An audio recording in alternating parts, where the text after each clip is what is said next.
yini bazothi bazoyi-treat-a kanjani lento ngoba nephilisi nani bathi abakwazi ukunika lutho cause abatholi sifo. Bayikhansele bathi bazophinde bangibhukhele on Friday, basahlangana nabanye odokotela ngoba bafuna ukuthola ukuthi ipayipi bazolenza kanjani la emqaleni bethiwa bayangihlinza khona ipayipi abafanele bangifake lona. Sadlala leyo game ngahlala esibhedlela laphela futhi isonto, abasezi ngisho embhedeni wami-ke kuleso sikhathi-ke ukuthi bazongichazela ukuthi kwenzakalani. Ngeze ngibiza omunye udokotela, angithi kufike kube udokotela omkhulu bese kube laba abangaphansi kwakhe, ngibuza ukuthi kwenzakalani. Athi yena basayikhuluma icase yami, inkinga yalento bona bayazi, bayayisaba futhi inkulu. So ngoba inkulu nje kusalindwe laba abasetiyethe ukuthi bona bazokwazi ukuthi bangifake ipayipi ukuthi ngenziwe i-operation.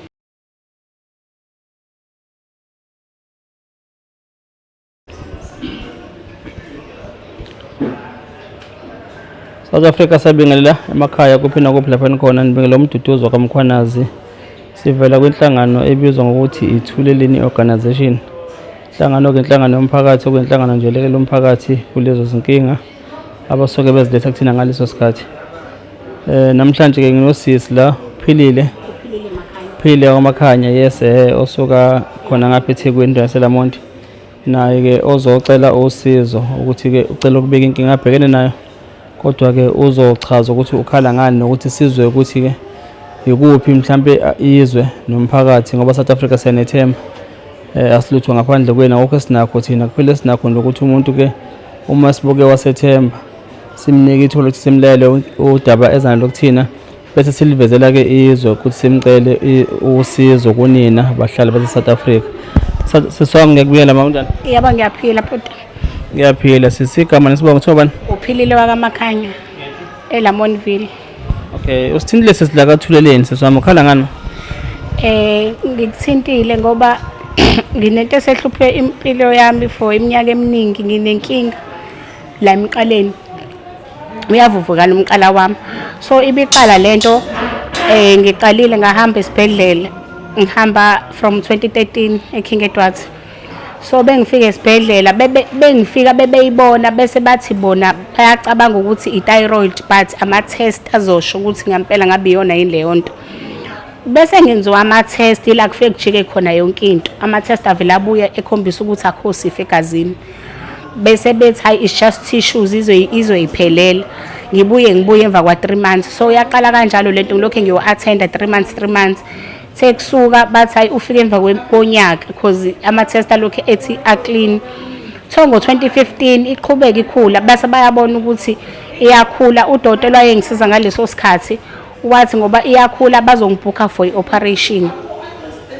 Bebe ngibhukha for i-operation bese ngifikile esibhedlela sekufanele ngilontunje ukuthi ngizoyenziwa ama-operation bese baphinde bangenza amagazi ngoba ubuzoyenza i-operation esibhedlela mhlawumbe ufika namhlanje kuLesihlanu bakwenza ama-test ekuqala uzozungene e-theatre on Monday. Mina bese ngiyajikiswa ngalo langa bengifika mhlawumbe kuthiwa ngifike ngabo-2 ngabo-7 ngizojikiswa kuthiwa hayi amagazi akho a-clean, ayikho into esizokwazi ukuyihlinza, asitholi lutho, ayikho inkinga la. Ubuye uzo-attend emva konyaka so lokho esiku-check ukuthi kuhamba kanjani. Kwathi ngo-2017 kwaphinde kwenzeka the very same thing. Bathi bazongibhukha for i-operation. Bese ngifikile sengiyo-admithwa nje ukuthi ngiyongena ewodini. Udokotela wayekade engisiza ngaleso sikhathi abize abanye odokotela bahlangane kuthathwa i-chart lami lifundo bese athi lo baphethe ngoba umbhukha for i-operation lo sisi lona ama-test a-clean, yonke into yakhe i-clean, uzothi operatorani bese athi lona ubona indlela ilokhu ikhula lento and uyabona ngiqale 2013 athi asikwazi uku-operator lento because asitholi lutho, kusafanele siqhubeke si-investigate. So ngalokho ngidlala leyo game nje ukuphindela esibhedlela kwaze kwathi 2019 ngaba pregnant. Bengiba pregnant yakhula kakhulu lento engakwazi ukuphefumula ngacineka nje. Udokotela because ngaqala khona ngina 2 months wathi udokotela fanele ngiyenze i-abortion ukuze bazokwazi ukuthi bayalontonje banake lento ngeke bakwazi ukusiza mina basize nengane. So angenze i-abortion khona bezokwazi ukuthi bangihlinze basize lento le. bese ngiyasho mina ukuthi vele ngine problem, nginama miscarriages empilweni yami, so angikwazi. Athi kuyafana uzothi una 5 months lento izobulala wena ibulale nengane izofana u2. Bese ngithi mina ngicela ukuthi sibone bese kufike leso sikhathi, bese bengidlulisele eAlbert, bathi ngeke bakwazi ukungisiza bona, sekufanele ngihambe ngeAlbert ngaye eAlbert. eAlbert udokotela ahlale nami phansi angibuza ukuthi ngilonto nje ngiyimisele ngale ngane kuba lento le ngempela ngoba inkulu kanje lokhu ikhukhumala. Ngithi mina hayi sizobona bese kufike leso sikhathi, kodwa kwamanje ngicela ukuqhubeka nepregnancy ngoba nginayo ingane ephilayo. Kusho ukuthi besiqhubeka isibheke umuntu ohlala esibhedlela nje eAlbert ngicheckwa nje because ngihlushwa nayisifo sashukela, mina ngidiabetic. Ngahlala esibhedlela uthola ukuthi ngizophuma kodwa every month nje uthola ukuthi ngiya-admit. Thebe sengiyoteta udokotela wayekhona lapha yana wathi lento le uyabona indlela engihlupha ngayo, ucela ukuthi bazozama nabo ukuthi babone ukuthi iKing Edwards bazosebenzisana naye ukuthi bakwazi ukuthi bayi-operate, ngoba bona kahle kahle be-Albert abakwazi ukuyihlinza lento, ama-experts ayo ase-King Edwards. Ngisho ukuthi vele ngiyipatient yakhona bathi yangiphindele khona ngoba kwaku-December ngiteta, angiphindele ngiye kubona odokotela, then bona bazosho ukuthi bazoyenza i-operation noma bazoba involve yini. Bese ngiyaphindela-ke ngoJanuary esibhedlela, bengiphindele ngoJanuary bese ngenziwa ama-test, inkinga isuke lapho baphinde bathi hayi mhlawumbe sesovela isifo. Bebengenza ama-test nje akutholakala isifo, bathi hayi asiyitholi lento clean, kodwa ngoba iyakhukhumala futhi thina siyayisaba lento, sizokwenza i-operation kodwa thina siyayisaba lento, asiyazi sizozama. Ngithi mina from 2013 ngihamba la ekhaya lokho enithi nizozama, bese ngibhukhelwa ngijikiswa, bese ngibhukhelwa ngijikiswa, hlezi ningijikisa, bese kufanele ngetheater ngingagcina ngangena ngetheater ngijikiswa. Namanje nithi nizozama, nginengane mina, ingane yami isanenyanga eyodwa, cela ukukhulisa ingane yami then bese ngiyi-ready because nami sengiyayisaba lento yeni ngizobe sengiyabuya. Ngizamile ukucela usizo ngo-2021 nginayo ividiyo engeke ngayikhipha kwi-Facebook. Ngo-2023 ngaphinde ngazama futhi ukuthola usizo, still ngangalithola usizo. Kwathi ngalo nyaka lo ngoMarch bengiphindelile futhi esibhedlela. Ngafika futhi baphinde bangenza ama-test, bebengenza ama-test bathi bazongi-operate because ngafika ngasenginesonto bezongenza the following week kulesithathu i-operation bayikhansela. Bese kubuya amagazi sebengasa communicate ngisho nami, bengasangichazeli ukuthi sebekhuluma bodwa. Ubona nje ukuthi ngathi siyabaxaka kwalento, abasazi ukuthi bazothi yini, bazothi bazoyitreat kanjani lento ngoba nephilisi nani bathi abakwazi ukunika lutho because abathuli isifo. Bayikhansele bathi bazophinde bangibhukhele on Friday, basahlangana nabanye odokotela ngoba bafuna ukuthola ukuthi ipayipi bazolenza kanjani la emqaleni, bethiwa bayangihlinza khona ipayipi abafanele bangifake lona. Sadlala leyo game, ngahlala esibhedlela laphela futhi isonto, abasezi ngisho embedeni wami-ke kuleso sikhathi ukuthi bazongichazela ukuthi kwenzakalani. Ngeze ngibiza omunye udokotela, angithi kufike kube udokotela omkhulu bese kube laba abangaphansi kwakhe, ngibuza ukuthi kwenzakalani. Athi yena basayikhuluma icase yami, inkinga yalento bona bayazi, bayayisaba futhi inkulu. So ngoba inkulu nje kusalindwe laba abasetheater ukuthi bona bazokwazini ukuthi bangifake ipayipi ukuthi ngenziwe i-operation. Bese athi lo dokotela udokotela omkhulu kodwa ukhuluma indaba ukuthi ngoba uzolimala vele bazokufaka kusho ukuthi ngizokhishwa, bese bengikhipha lento bazokhipha nepayipi leli bangifake ipayipi usho ukuthi lelo gwinya, bangifake uplastic bese bangifaka nalento okuphefumula la. Sengiyabuza mina ukuthi kanti mina ngine-cancer yini ngoba ngithola isifo futhi ngiyakwazi ukuphefumula, athi angikwazi ukuphefumula. Ikhonza kusho ukuthi khona lento ecindile la efanele isuke. Bathi bona bayasaba icase le, yakazi bahlangane necase enje, bayaqala ukuhlangana necase enje zobe bezama phela nabo. Bese ngithi mina ngikwazi ukuriska ngempilo yami ngoba kusho ukuthi nizongilimaza even more, ngizolimala-ke phela manje benithi nina nizongifaka ipayipi, lelo payipi nizosifaka isikhathi esinganani, bathi nababazi. Ngithi mina ngisazokwazi ukuthi ngiphinde ngikhulume, bathi abazi, nomthambo wami ukukhuluma unganqampuka, ngingaphuma lapha ngasakwazi ukukhuluma, sengiphila ngaleli payipi leli abazongifaka lona ngoba nayo lento abayazi. bayayilontunja bake bathi bebe umuntu benento ikibe encane akazi bahlangane nale case futhi bayasithola isifo mina basithola isifo ukuthi yini yonke into ithi clean. Bese ke into engikhathazayo ngike ngihlangane nabantu ke bengihambela umuntu angibuze sisunani azama ukungisiza kodwa bese anginika ama phone number bese ngimfonela umuntu akasalibamba ucingo. Kwaba khona udokotela wazama ukuthi axhumane nami wathi uyayibona icase yami ku Facebook uzohlangana nabanye odokotela abuyele kumina. Ngiyamnika yini imvumo ukuthi ayithathe ivideo anika abanye odokotela ngathi mina ngiyavuma ngoba ngidinga usizo. Ngithe bese ngimfonela wathi hayi ubengakabi nayo imeeting sekusuka ngasalibamba ucingo lami.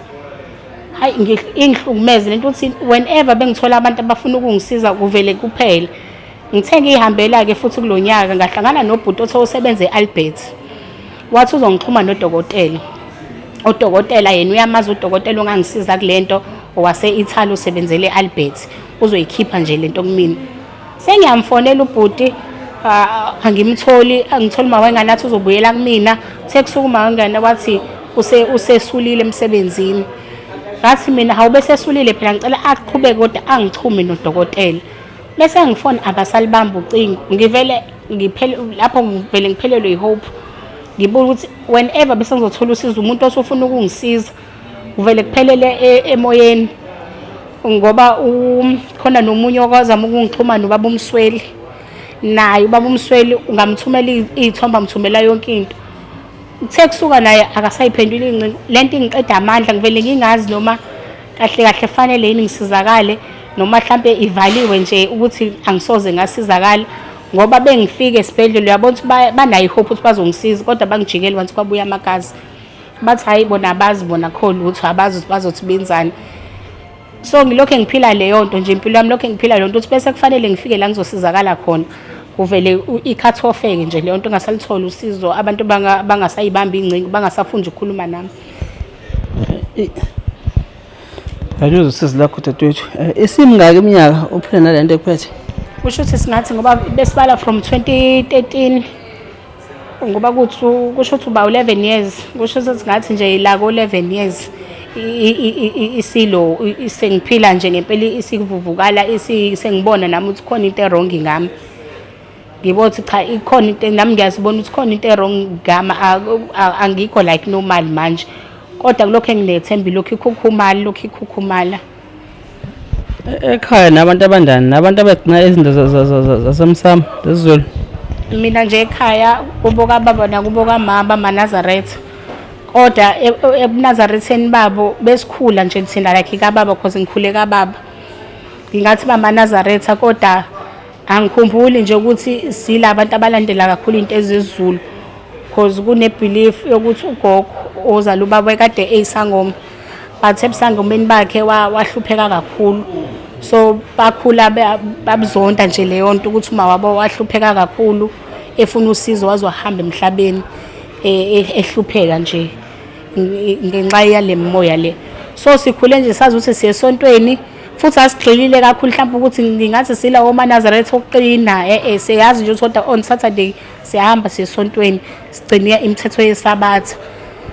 Okay ngibuza njalo angisho ukuthi ngoba nifuna negcina ngibuza ngoba njalo nakhona izinto zesiZulu kuyenzeka ngabachazayo abasuke bazi ukuthi nazo zinabo umthela kwesinsikhathi ngoba ngike ngazama nokuhamba abantu ababonayo bengifika nakubona abantu ababonayo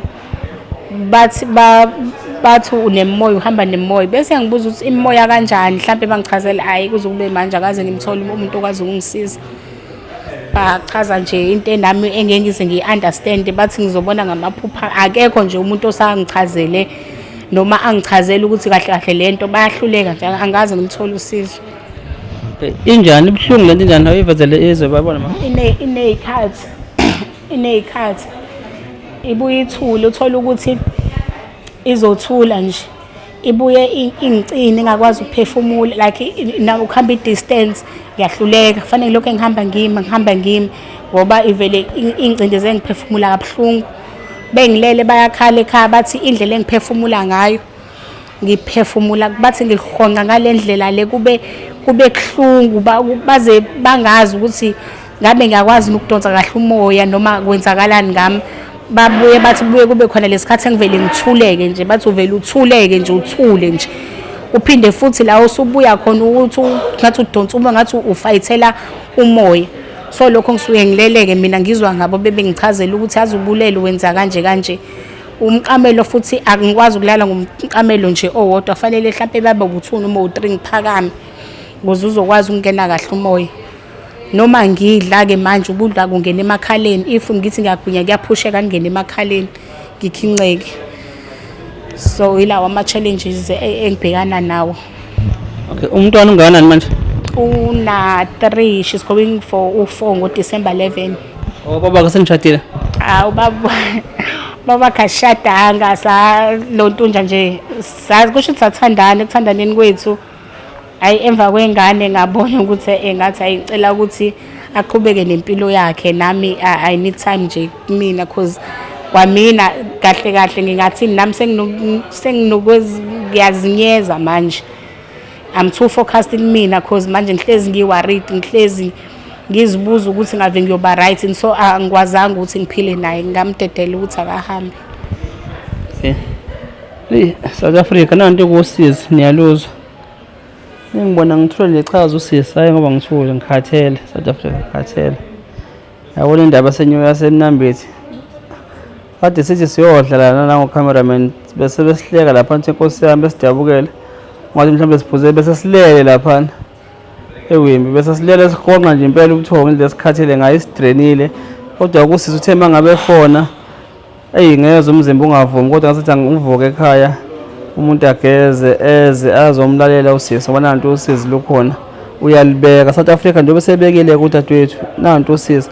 Angazi nami ukuthi zothi isifo sini lesi igama laso, uma ngabe kuyisifo lesi esihlula ngisho udokotela. Sihlula udokotela niyezwa nithe isibhedlela sehambile King Edward no Chief Albert. Ngiphinde kulonyaka lo kathi ngiqeda beku 2013 ngikhipha ivideo. Kwaba khona abangibonisa ukuthi no wawuzama ukuphindela esibhedlela, ngacela noxhaso kuleyo video, ngathi ngicela bangixhase ngokwezeyimali, kodwa ngagcina ngithole mhlawumbe imali la ko 1.2 abangixhasa. Wase ethi omunye untombazane angiye kwi-private hospital, mhlawumbe khona bazokwazi ukuthola ukuthi yini. So ngase ngiya eSt Augustine. Bengiye eSt Augustine nakhona bengifika udokotela ngimchazela ukuthi kunabanye odokotela engize ngazama ukuxhumana nabo, ngathi abaseCanada, ngabasendela nje ngoba ngalishuthi ikhadi lami lasesibhedlela. Ngabalo ukuthi manje ngididekile angisazi, bathi bona hayi lento bayayenza, bayayazi ikhona ngale. Besathi lo dokotela hayi asikho isidingo thina sizokwazi ukukusiza ngapha, kodwa fanele siqale sikuthatha amagazi. Bangithatha nakhona amagazi, ngithatha amagazi, sebese kubuya amagazi udokotela waqala manje wathi ngeke manje asitholi lutho. Waqala naye wa-actor njengalabo dokotela abanye, wase ethi yazi sisi fanele sikwenze i-CT scan. Bese sikwenzile i-CT scan, iyona ezodetermine ukuthi ngizokwazi ukukuhlinza noma ngeke ngize ngikwazi, kodwa nami ngeke ngikwazi ukukuhlinza, ngizolanda iKing Edward. Wangitshela ngeKing Edward naye wathi ngodokotela baseKing Edward naye ibona bamsizayo ukwenza ama-operation. So ngalahla ithemba nakhona ngiphuma khona lapho, wathi naye wathi yabona ke nami ngimngabo nje labo dokotela engilanda bona bezongisiza for ama-operation nje vele ibe njalo. Bese kubuya imiphumela yamagazi, ila kushintsha khona yonke into, kushintshe nemood kodokotela. South Africa kuyathusa ke lokho ngoba uma ngabe usisi bheka ukuthi nabantu abazomsiza kuvele konke nje kuphele kanjalo ezini. Yekho ngizobe ngimbuza nje ngithi ngabe izinto zezizulu ekhaya babantu abanjani. Uhamba nomama ke ngaphe udadewethu njengomzali umama ozalayo nengane, naye ngiyacabanga ukuthi ke mhlambe khona azofuna ukubeka njengomzali ngoba akubuhlungu ukubona ingane yakho ikulesi simo. Ntombi endala sekubingela mama. Yebo sabona bhuti. Siyaphila ninjani? Hayi siyaphila nathi, yona lento engangiphilisi kahle. Yebo, umama ubani? Untombi emhlophe ehlongwane. Oh, eLamonti mama? Yebo eLamonti. Amadando. Basho njalo. Yebo mama. Nanga umntwana umntwana wakho lo. Uzuzwa kanjani makwenzakalani? Uphatheka kanjani mama wakho umbone nje? Sengaphatheka kabi ngaze ngabona ukuthi angiphole ngoba u-strong. Ukuba ka-strong ngabe mina angazi ngabe senginjani ngoba uke ngimbuke ngingafuni kumkhombisa ukuthi ngiphatheke kabi. Kodwa ngimbone ukuthi u-strong yena. Khona noba ezinye insuku obonayo ukuthi hayi namhlanje nake nje hayi uyaphelelwa yithemba. Sesigijime kakhulu naye angisazi. Uyabo mawuhleze eduze kwakhe uzwa ehlezi uzwe sengathi uyahonqa. Indlela aphefumula ngayo. Meleleke kona ke ulala uphefumula kabuhlungu ngathi uzumnyakazisa. Nyakaze akuthule kancane abuye aphefumule kabuhlungu abuye ngathi uyanqamuka. Hey ngangathuka ngaze ngabona ukuthi hayi akusizi kusho ukuthi impilo yakhe ayiphilayo. Nengane yakhe isize yabuza yathi awuma yini umqala ngoba wadinga naki kade isancane manje sinokumbuza ukuthi awuma yini lana. Uyabona ukuthi lento isi affecta nengane. Okungiphatha kabi kakhulu ukuthi masiya kodokotela nabo odokotela bayahluleka. Nabantu besizulu nabo umuntu ezeza athi esuka bethi hayi amaphupho azokusiza wena ukuthi uzosizwa yini kulento. Manje ilento ivele ingiphelisele ngethemba kwanami ukuthi kanti kuzosizakala kanjani. Ngoba lo dokotela wase St Augustine wathi neyenza kungaba 150,000. Kwacaca ukuthi leyo mali soyithathaphi. Ngoba laba baphesheyo odokotela bathi 750,000 mase siyibala sesiletha $40,000 bese siletha ngala yaba khona lapho ku 800,000 besikonvensa. Yo imali enga sabona ukuthi ayikushithi inkinga ngempela ngoba bona abasho ukuthi thyroid. Kodwa bayasho ukuthi lento bayakwazi ukuyenza bangayenza ngoba yimbi ukhula kwayo ikhula izoze ingene la esifubeni. Manje nami ngiyabona ukuthi kusho ukuthi sisesifubeni ngempela ngoba ngendlela aphefumula ngayo. Mehamba indlela ende uhamba hambe athi ufanele azaphuza amanzi ubone ukuthi yabo iyang-affecta ngempela lento ingiphatha kabuhlungu kodwa ayikho into engizomsiza ngayo. Kodwa okungisizayo ukuthi u-strong. Ukuthi aka-strong angazi ngabe ngenza njani. Mangase nje ngempela sithole umuntu ongasisiza noma udokotela. Hayi umuntu angaphumula. Yebo siyabonga ma. Ngiyabonga nami. Enye into engingayedanga ngi-pregnant ngina 7 months ngavele ngaphalaza igazi. Ngavele ngakhipha igazi nje kwaku-2 entatha. Ngahamba ngaphuthunyiswa esibhedlela bengiphuthunyiswa esibhedlela awukho umshini abangangifakanga wona odokotela basho ukuthi kwisimo sami akufanele bangenza ama-x-ray akufanele bangifake emshinini akufanele bangilo because i-pregnancy ingane izoba nenkinga izokhubazeka. Kodwa kwaphoqeleka ngoba indlela engangikhipha ngayo igazi ngakhipha igazi ngahlala isonto lonke esibhedlela bengatholi lutho. Bathi liphuma apha igazi ababoni Uma emlomeni kodwa manje bebengifaka ngoba bangifaka leli pipe labo elinekhamera bebuka la ngaphakathi. Hayi bancama bathi nje hayi bayancama akukho nje indawo elimele noma ephuma igazi bathi nje ngiclean kuvaleke yonke into kwabona bazi ukuthi kanti leli gazi liphumaphi. Ngaze ngacela mina ukuthi ngicela bengidischarge ngekhaya ngoba ngiyababona sebephelelwa amandla abasazi bazokwenza njani. Bayaphuma bayashintshana abazi bazokwenza njani ngibhizi ngikhipha igazi emlomeni. Sasitshela ukuthi kusho ukuthi sekukuphuma kwayo lento kukuphuma kweleli gazi kusho ukuthi sekuphuma lento still avela khuluphala yakhukhumala kakhulu kunasekuqaleni emva kwaleli gazi laliphuma. Hayi angazi ngempela Nkosi yami mangabe kukhona nje ngempela usizo singalithola ungasithokozisa nje kwi-South Africa yonke nomphakathi. South Africa niyaluka usizi niyaluzwa usizi lomlodwa nenhlungu zemzodwa. Izinto ezikanje siyasithola nje mihla nemihla lezi zifo ezithusayo and kubhlungu ngoba impilo iyabiza esikhathini samanje iyabiza impilo njengoba nje ozwa ukuthi abantu abavelayo abathi bangakwazi ukuthi balekele esimene esikanje ochwepheshe kodokotela baseyibhedlela zama-private hospital and abanye mawuzothola abaphesheya and uyayizwa imali ukuthi ingakanani isamba zemali edingakalayo le esingenayo-ke ngoba nosizi nokuhlupheka kwembethe thina sizwe sinsundu konke nje kwehlele kuthina kulukhuni-ke ngicela kusisi ukuthi ngimnike mhlampe ke ashiye inamba uma ukuthi uyafisa ukuyishiya inamba yena ukuze bezokwazi ukumthinta abantu bangavayi mhlampe ngathi esithuleleni okungcono bavaye kuyena usisi direct ngqo nabadinga mhlampe ukumeluleka nabadinga mhlampe ukurecommenda bakurecommenda kuyena nabadinga mhlampe ukuthi balulisane baphakamise ukuze bezokwazi ukuthi bamthole enambeni yakhe yocingo. Dadewethu ngicela ukunikeza lelo thuba lokuthi ke ukwazi usicela eSouth Africa nasemhlabeni jikelele ukuthi ucela usizo nokuthi bakuthola lapha bangakwazi ukuthi bafisa ukusiza. Ngiyabingelela kwi-South Africa yonke. Ngibade sengiyichazile igama lami nguphililwa kaMakhanya. Ngizocela usizo ngoba ngiphelelwe ukwazi. Ngizocela usizo mayelana nalesifo esingiphethe nami engingazi ukuthi ngizothi yini. Ngizocela usizo ukuthi bengabe mhlampe kunethunzi elimnyama mhlampe kunento nje evimbili ikwazi ukuphebezeka ikwazi ukuthi odokotela babone ngoba ngiyahlupheka ngempela ukuthi bese odokotela fanele babone ukuthi ngiphethwe yini bayahluleka babone. Yila vele ngiyibuze khona ukuthi kanti lento engiphethe iyini lesifo esingabonakali ngoba phela asikho isifo esingabonakali mina sivele singabonakali.